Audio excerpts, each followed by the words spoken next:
Why are brands and companies so reluctant to change and open themselves up to using social media in the ways that we're talking about now? Because they're scared.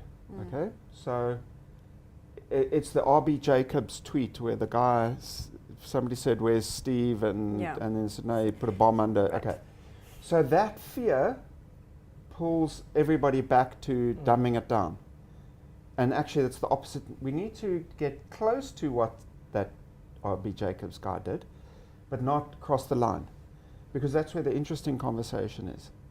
And so it's fear, it's boardroom fear, and things we can control. Oh, we did this post, we controlled it, and we got 20 likes. Oh, look, aren't I clever? Rather than seed a conversation, and that conversation goes. And if that conversation is rich, means there's counter views. There's good and bad and whatever. Yeah. But if people are really talking about your brand in a deep and meaningful way, that's heaven. But it's because it's out of control, we're too scared.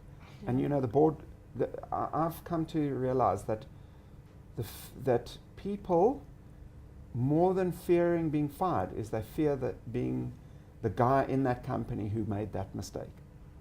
Yes. And that's the big, so that's what we all scare. So we conform constantly and market, rather that we're doing marketing like everybody else, then it's safe. But as soon as, you know, there's a bit of a controversy and a bit of a, then suddenly you're standing out, and in the company, you know, you're the guy, and that's why there's tons of mediocrity.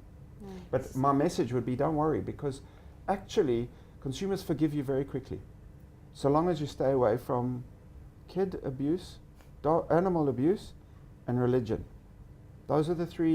You don't go anywhere near that. Yeah. But everything else, you forget. Really? You totally forget.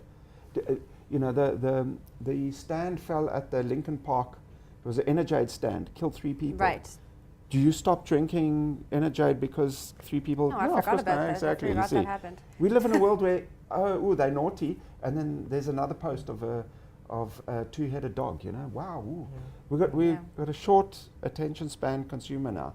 So you know, the clients panicking so much means we just do lots and lots of boring, lots and lots of boring, and then consumers don't notice. So we shouldn't be afraid to take that leap of faith. Of course not. No. Of course not. You shouldn't be, but we are. The boardroom is the scariest place. Yeah. And I think it's something Ross, always kind of chats about is, clients traditionally and a lot of advertisers, in misunderstanding the digital and online landscape, have just applied the way we understand traditional media to online. So how do we treat billboards? How do we treat TV and radio? Okay, what are their logical kind of extrapolations online, and treat it exactly the same?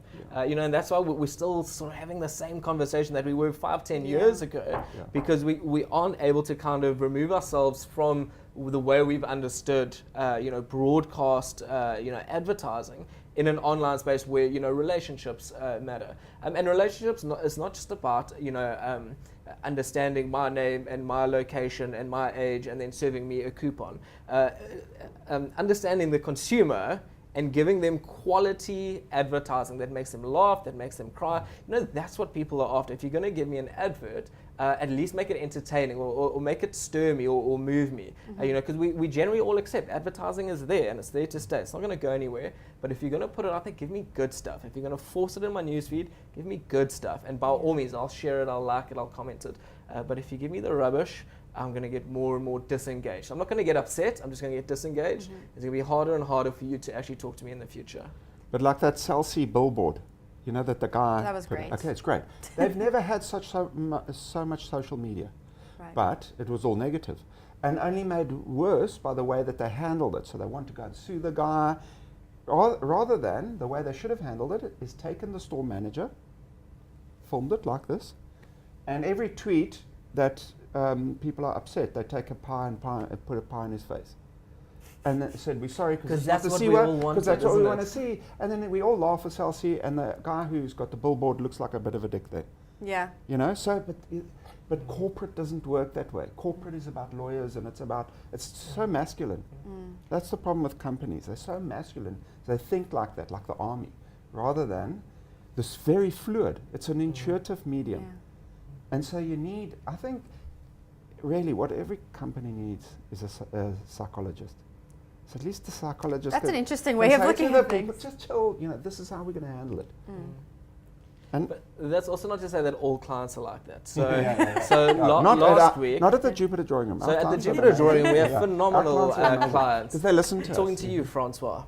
So last week, a very unfortunate incident happened. It was beyond the brand's control. We have these big hot air balloons in Joburg that have our branding on them for Hyundai. Right. And one of the balloons escaped and got too high, and the balloon kind of tore apart midair and sort of floated down on some houses in Monte Casino.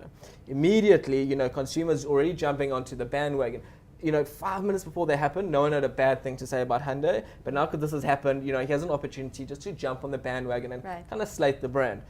Within hours, because these things do take longer than just minutes to communicate. We had posts up all across social media, kind of making light of it, also owning up and saying this thing has happened, it's terrible. The only thing that's really been last year is our deflated egos. Make a little joke of it. The weekend has landed, so is one of our balloons, and from that we've got arguably more PR than we have in the last year of having that balloon up. And it was actually a bit of a disaster that we managed to turn around, and not because necessarily the Jupiter Drawing Room are phenomenal, but because we've got a client there who's going, this is a classic opportunity, not a disaster, it's an opportunity.